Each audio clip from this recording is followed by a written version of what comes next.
With everybody still celebrating the recent launch of the Switch 2, we're going from system to system counting down the best and worst games on the Nintendo Classics app. To do this, we're using the average scores from Electronic Gaming Monthly, GamePro, Video Games and Computer Entertainment, Mean Machines, Computer and Video Games, Nintendo Power, and more classic magazines that reviewed these games when they first came out. We've already looked at the top 49 Genesis games, the top 39 Game Boy games, the top 38 Nintendo 64 games, and even the top 22 Game Boy Advance games. So now it's time to turn our attention to the Nintendo Entertainment System, the oldest Nintendo Classics console. This was the system that launched alongside the Nintendo Switch Online back in 2018, and Nintendo has uploaded a total of 78 games to the service.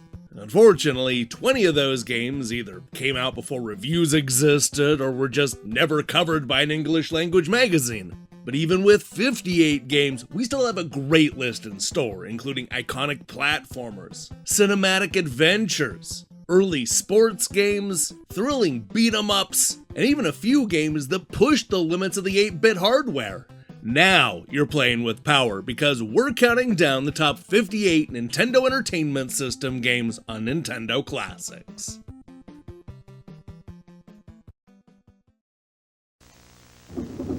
What will the future bring from Nintendo? More hits like Super Mario Brothers. Arcade hits like Kung Fu. Nintendo has the most video game hits. Hogan's Alley, Duck Hunt, and more like baseball and Excitebike. And you can play them only on the Nintendo Entertainment System. Now you're playing with power. We're kicking things off with number 58, Donkey Kong. One of Nintendo's first big hits, Donkey Kong was an early generation NES game that did a wonderful job of recreating the arcade thrills. Unfortunately, the critics complained that it was too old and didn't have enough content to warrant the price. Number 57, Pinball. Yet another early generation NES game that wasn't reviewed until years later after the console launched in Europe. Nintendo Magazine System complained that it had been completely eclipsed by Pinball and other more robust 8-bit pinball games. Number 56, Soccer. A golden oldie so old that it's simply called soccer. The few critics that actually reviewed this year one NES game called it slow and positively ancient. That said, they did find the graphics to be adequate, and they actually praised the gameplay and the multiplayer action. Number 55, Pro Wrestling. Now, Pro Wrestling wasn't the first wrestling game to hit the Nintendo Entertainment System, but it was definitely the first one worth playing. Reviewing it a couple of years after the fact, the critics griped that pro wrestling isn't nearly as exciting as the real sport. Obviously. Number 54, Donkey Kong Jr. While I would argue that this is yet another great home conversion from Nintendo, the one magazine that actually bothered to review Donkey Kong Jr. concluded that, much like the original, it lacks variety and is over far too quickly. Number 53, Xevious. An arcade hit for both Atari and Namco, Xevious was an early 80s shoot-'em-up that added an extra layer to the action. Literally. Not only will players need to shoot down the enemies right in front of them, but they'll also need to bomb the ground below. This blew gamers' minds when it first hit the Famicom back in 1984. However, 4 years later, when it finally came to the NES, it felt more like a relic from the past. Number 52, Ice Climber. If you liked Mario Brothers, then there's a good chance that you're also going to get into Ice Climber, a fast-paced action game where you and a friend break through a ceiling of ice in order to climb to the top of a mountain. Nintendo Magazine System called it basic, with primitive graphics, sound, and gameplay. Number 51, Mach Rider. This is a criminally underappreciated action racing game from the Nintendo Entertainment System's early days. Predictably, a bulk of the criticism was aimed at the unconvincing scaling effects and the gameplay that won't hold your attention for long. Number 50, Baseball. This bare-bones sports game is a serviceable enough version of baseball, but the critics made the case that you were better off waiting for a more modern take on the sport, And they were right, as better looking and playing baseball games that were fully and partially licensed were just around the corner. Number 49, Kung Fu Heroes. Not to be confused by the substantially better and a lot more playable Kung Fu. Kung Fu Heroes is, well, it's garbage. And it's definitely not just me who was left disappointed. Nintendo Power gave the game a 2.8 out of 5, one of their lowest scores of the year. Don't waste your time on Kung Fu Heroes. Number 48, Mappy-Land. Mappy-Land is the follow-up to the 1983 hit Mappy, and it's a side-scrolling action game starring a police officer mouse gathering up a group of literal fat cats. The critics were mixed, with one EGM editor calling this a game for young children, while the other argues that there's no such thing as a kiddie game. Your mileage may vary on this one. Number 47, Dig Dug 2. The long overdue Dig Dug sequel came to the NES 7 years after the original first hit arcades. While not a bad follow-up, the critics complained that Bandai just played it safe and didn't do enough to add to the formula. Dig Dug 2 is fun, but ultimately disappointing. Number 46, Journey to Silius. When Sunsoft started production in the late 1980s, there was no Silius to journey to. Instead, it was a side-scrolling action game based on the Terminator franchise. Unfortunately, when Sunsoft lost the rights to the James Cameron property midway through development, the team was forced to alter the story, enemies, and dystopian world, creating a brand new action game that is probably even better without the movie tie-in. Unfortunately, the critics disagreed, calling it a Star Wars clone that lacks substance. I strongly disagree. Number 45, Clu Clu Land. It's easy to write off Clu Clu Land as nothing more as Nintendo's answer to Pac-Man, but this early Nintendo Entertainment System title is more than just a knockoff. Featuring a female balloon fish named Bubbles, this is a game all about revealing hidden gems, which is basically the opposite of what you did in Pac-Man. The critics complained that it was old and basic, highly repetitive.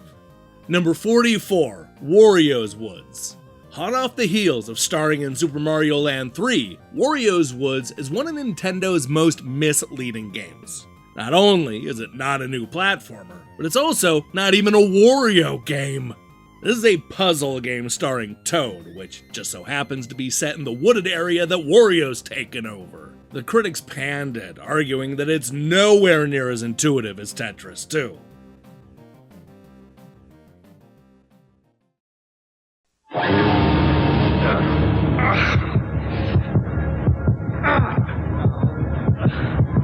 Think that's pressure? Try Wario's Woods, the new action puzzle with falling bombs to stack, critters to whack, and Wario at your back. Only for Nintendo. And we're back with number 43, Yoshi.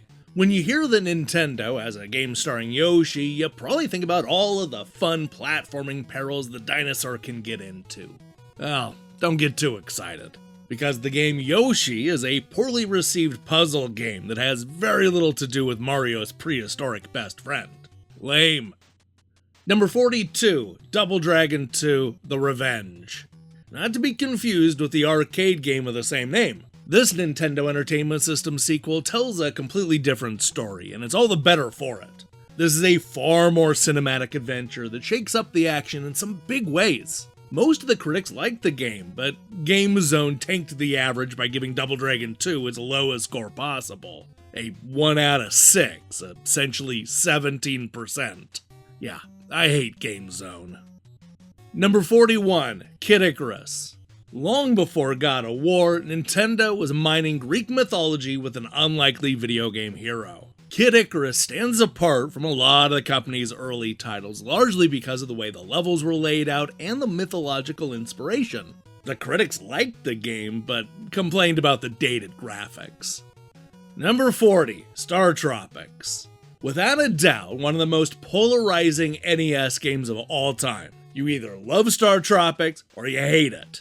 Nintendo Power loved it, giving the game a near-perfect score. Electronic Gaming Monthly, on the other hand, was far less impressed, calling it derivative of Zelda, Dragon Warrior, Crystalis, and even Ultima Avatar. They argued that StarTropics failed to find its unique identity. Number 39, Super Dodgeball. Although it wasn't sold as anything more than a simple dodgeball game in the United States, this 8-bit sports game is directly connected to River City Ransom. Super Dodgeball ditches the street fighting and instead takes the action to the court, where the goal is to knock out the competition by smacking them with a ball. The critics liked the concept, but were annoyed by the flickering and the slowdowns. Number 38, Tennis. Yet another early sports game for the Nintendo Entertainment System that delivers where it counts. While the critics fell well short of calling it great, what they did say was that the graphics were solid and that they convey a sense of speed. This is a good, bog-standard version of Tennis. Number 37, Fire and Ice.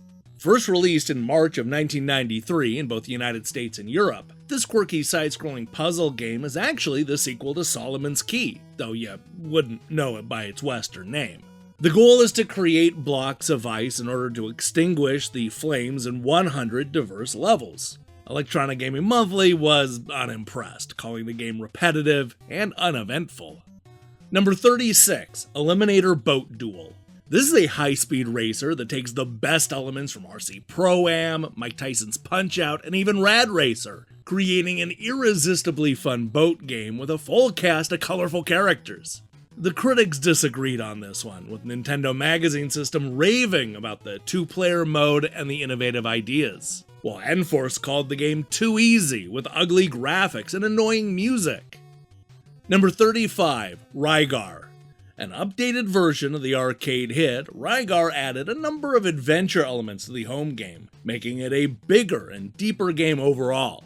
That, along with the good graphics and the gameplay, likely added a few points to the score, but the critics seem to doubt the game's wide appeal. Number 34, Dr. Mario. Coming in at number 34 with a 71% average, this is yet another reminder that the critics were not that into Dr. Mario. Some magazines even went as far as to complain that the pharmaceutical theme sent the wrong message to kids, while others felt that the game paled in comparison to Tetris. Number 33, Excitebike. A dirt bike game where you swerve around a side-scrolling course filled with jumps and obstacles, like puddles of mud. Excitebike is a simple yet charming racing game with a whole bunch of crazy level designs. The critics complained that the game was a bit too shallow, but at the same time praised the game for having a do-it-yourself track editor, adding a unique spin to the genre. Number 32, Nightshade. Originally intended to be the first of a multi-part series, Nightshade is an intriguing mix of crime noir, superhero fiction, and even point-and-click adventuring. This unusual adventure game baffled the critics, who either found the game boring and unappealing, or raved that it was one of the most well-rounded quest games ever made. Look, I dig Nightshade's style, and I suspect you will too. Number 31, Adventures of Lolo. This is an ingenious little puzzle game that should be a lot higher on the list, if you ask me. The critics liked it, but the way they chose to show it was, interesting. Some critics said that they actually felt sorry for the game, suggesting that it had no chance of succeeding because of the kiddie graphics and the puzzle elements. Nintendo Power, on the other hand, called the pacing slow. Now, it is worth mentioning that the game was so popular that it ended up spawning not one, but 2 additional sequels. Number 30, Ghosts and Goblins. One of the Nintendo Entertainment System's best horror-themed action games is far too low on this list, in my opinion. While the Games Machine and GamePro loved this port, GameZone and Nintendo Magazine System complained that it wasn't arcade perfect and it was far too difficult. Number 29, S.C.A.T, Special Cybernetic Attack Team. One of the very few must-play shoot-em-ups on the NES. S.C.A.T is a great game with an unfortunate name. Set in the far-flung future of 2029, Arnold and Sigourney use jetpacks to fly around the screen, shooting down aliens and liberating New York City and, I guess, the rest of the world. The critics really liked all of the intense action, as well as the world building. This is a great game. Okay, so so I gotta rescue my uncle. But I'm not too sure how to find him, so I go to this island, right? First I gotta talk to the chief, and then I gotta get some clues from a parrot, and then I'm helping these dolphins, and all the time I'm sneaking through graveyards and shooting zombies and blasting monsters. Then my sub cracks up on the rocks, and then the next thing I know I'm cruising inside a whale. Whoa! Oh, new game from Nintendo, man. StarTropics. Every chapter's like another adventure, so it's like a whole slew of games in one. What's the matter with you? And we're back with number 28, Golf. Of the many bare-bones sports games that were released in the early days of the Nintendo Entertainment System, Golf was the best of the bunch. It looked great, handled the sport well, and helped to set the template for all future golf games to come. Yeah, the critics preferred NES Open Tournament Golf, but Nintendo's OG take is still pretty good. Number 27, Metroid. While a little rough around the edges, this first Metroid game laid down the groundwork for the long-running franchise. Although the remake, Zero Mission, is also on Nintendo Classics, it's worth revisiting this 1987 classic to see some of the concepts and characters in their infancy. Just don't be too surprised when Samus turns out to be a woman. Number 26, Double Dragon. Yet another incredibly polarizing game on the list. Critics both loved and hated this NES port of the arcade smash, Double Dragon. Electronic Gaming Monthly gave it a direct hit rating, naming it the best game of 1988. Whereas GameZone argued that it was a below-par beat-em-up with poor graphics and frustrating playability. Man, Double Dragon deserves a lot better than 76%. Number 25, Zelda II, The Adventure of Link. Nope, it's not revisionist history. The sentiment at the time really was that Zelda II, The Adventure of Link was a disappointing sequel. Maybe not the misstep that it's sometimes referred to, but the critics universally preferred the overhead original, complaining about the side-scrolling dungeons, comparing it more to a Mario platformer. Number 24, Balloon Fight.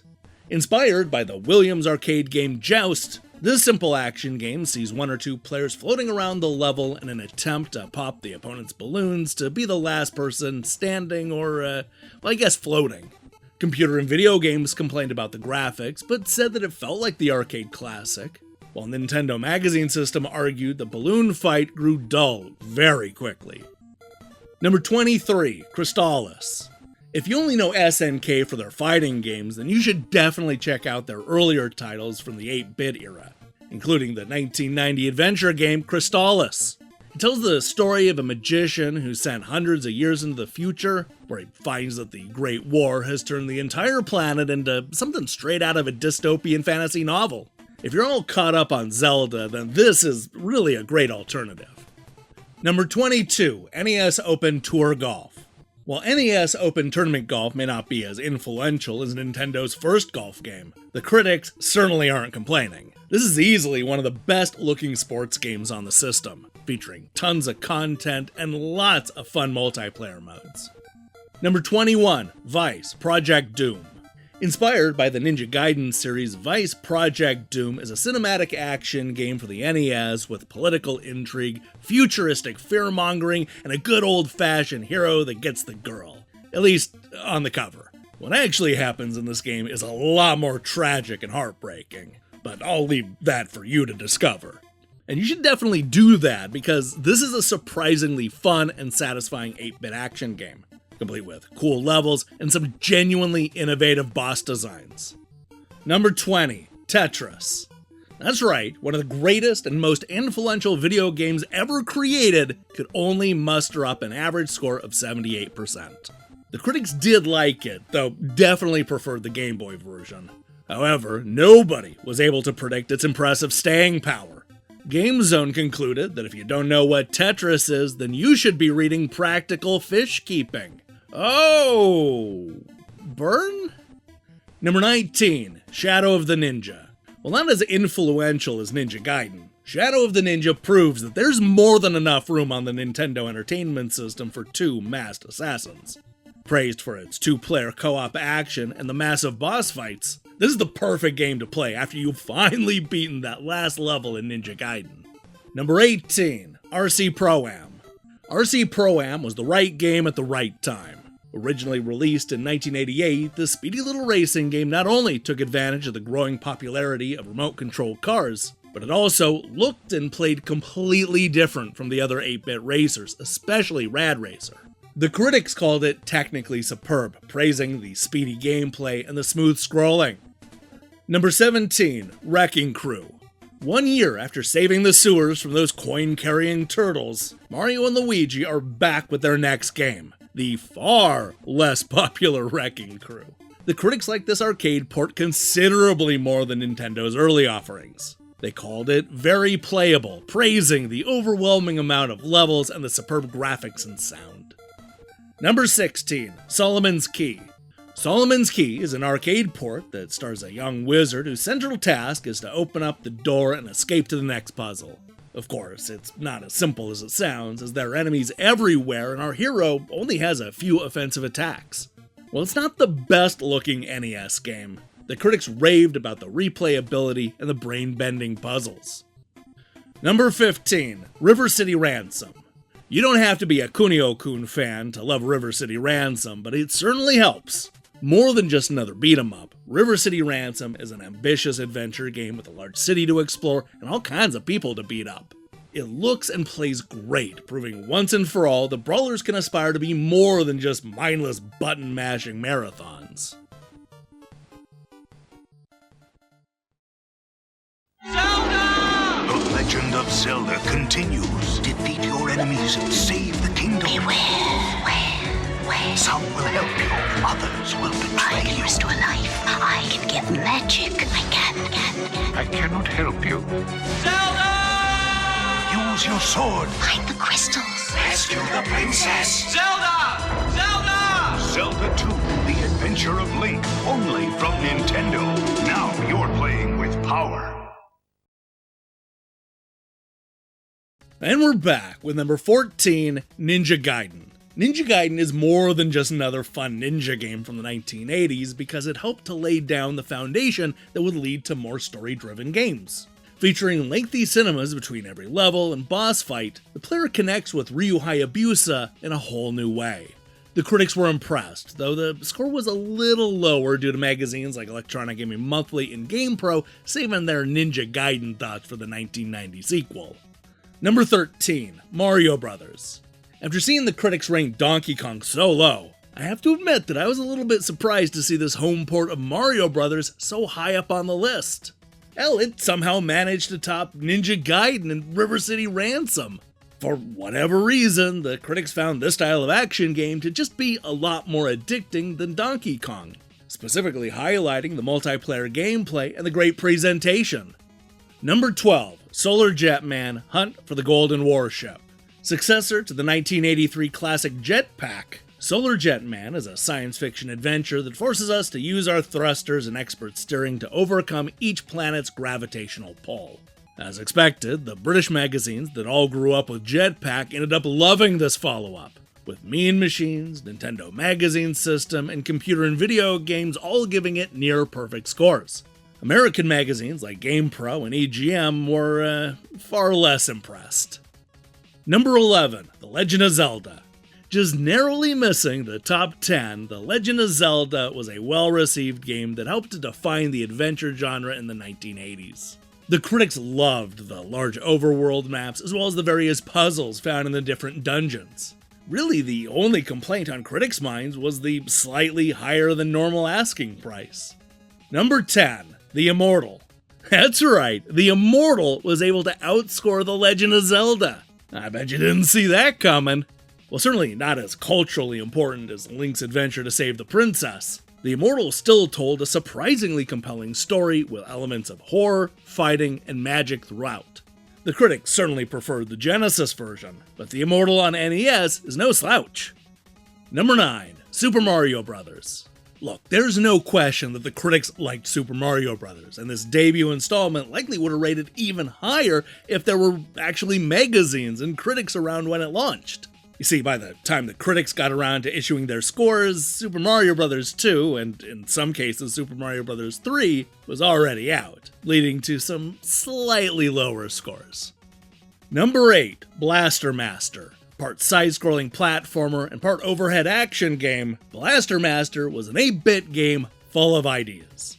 It's the kind of game where you'd be driving around in a tank 1 minute and then fighting a giant lobster boss the next. Electronic Gaming Monthly gave Blaster Master an award for Best Original Game, while Mean Machines recommended that you add it to your collection forthwith. Number 7. Gradius. The classic arcade shoot-'em-up that launched dozens of action-packed sequels and spin-offs. Gradius may look a bit slow and basic these days, but this was a high watermark for 2D shoot-'em-ups on the Nintendo Entertainment System. A true classic. Number 6. Cobra Triangle. At first glance, Cobra Triangle looks like a water-based version of RC Pro-Am. And then the Sea Serpent shows up and makes you completely rethink everything that you thought about this action racing hybrid. This is not just a great NES game. Cobra Triangle is one of Rare's very best games. Number 5. Snake, Rattle, and Roll. Sure, it may have a weird name and an unusual hero, but that didn't keep the critics from falling madly in love with Snake, Rattle, and Roll, raving about the unique and surprisingly challenging level designs and the silly concept. Both Mean Machines and Computer and Video Games called this Rare classic an incredible game that is a vital addition to your Nintendo software collection. Number 4. Kirby's Adventure. After first debuting on the Game Boy, Kirby received a more ambitious sequel on the NES. Released only 9 months after Kirby's Dream Land hit store shelves, Kirby's Adventure took the platforming series one step further by adding color and more interesting level designs. They loved the advancements, but complained that the game was too easy.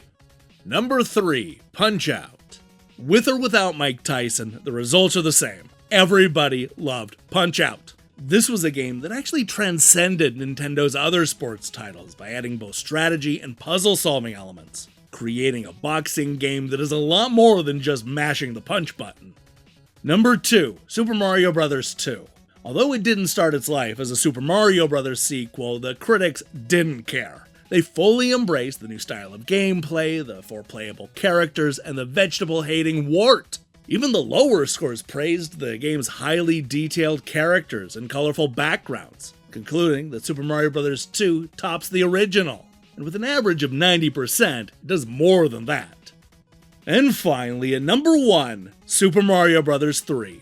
Designed to be the be-all, end-all for Nintendo's 8-bit console, Super Mario Bros. 3 delivers on every level. It's still one of the most beloved games of all time, and many people's favorite Mario sequel. This third game is infinitely clever with its use of items, deceptively simple level designs, world themes, and even boss fights. Super Mario Bros. 3 is a landmark game that helped to shape gamers' expectations going into the 16-bit era, and beyond. Hi, 私キャサリンよ。スーパーマリオ USA で敵キャラを演じてるの。おっと、アメリカでは売れっ子だったのよ。今度は日本のお友達を優しく遊ばせてあげるわ。アメリカ帰りのファミコンソフトスーパーマリオ USA できちゃった。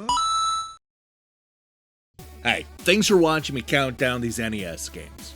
If you want to know more about the reviews and scores, then it's worth mentioning that we have a whole playlist where we cover these games in greater detail, complete with all kinds of reviews from back when these games first came out. Now, here's the question I have for you. What's your favorite Nintendo Entertainment System game? It's Super Mario Bros. 3, isn't it? Or maybe it's not. Man, I can't wait to be surprised. Let me see your picks in the comments below. In other news, we're going to be back later this week with a real review crew episode. Promise! While you wait for that, I strongly recommend you click that subscribe button and support what we're doing here. Until then,